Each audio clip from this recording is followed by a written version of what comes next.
Nabalatan ko na nga yung saging. Pwede nang i-prito. Tara, nalika dito sa aming kalan. Pang merienda ng mga bata. Ang aking mga anak na mabait.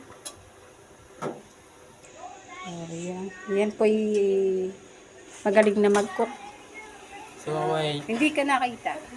O, tignan mo po sa sobrang galing niya. Isang peraso lang nakalagay sa kawali. Ilalagay na nga po natin sa kawali. O, yan. Sige, isa pa. Yan.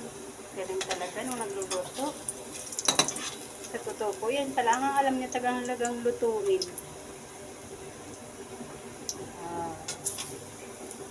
Kaya mo yan, anak. Diba? Oo, diba? Ayan, kumukulo-kulo na ng kaunti. Ayan, bilingin na nga po natin at to.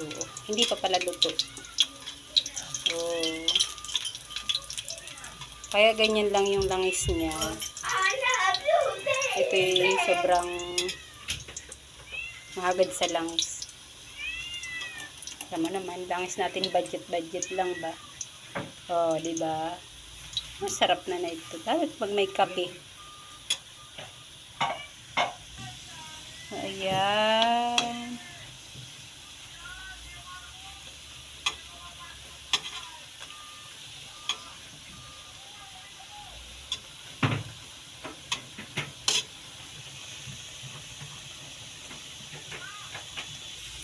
Ayan, napula-pula na nga po. So, ibig sabihin, yan ay naluluto na.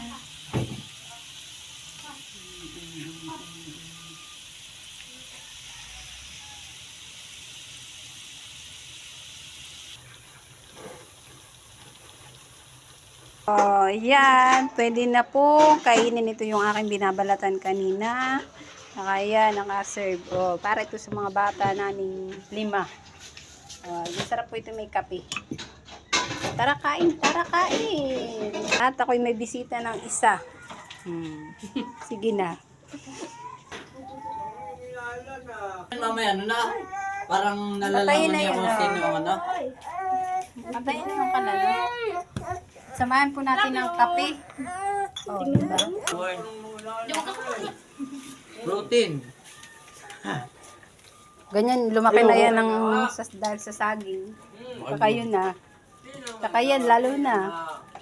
Yum. Sige, kain na. Saging. At sinamahan ko po ng kape. Kape po tayo. Black coffee para masarap. Ayaw?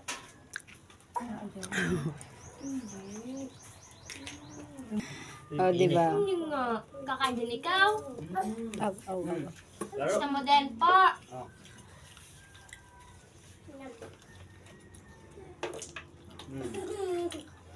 Ciao.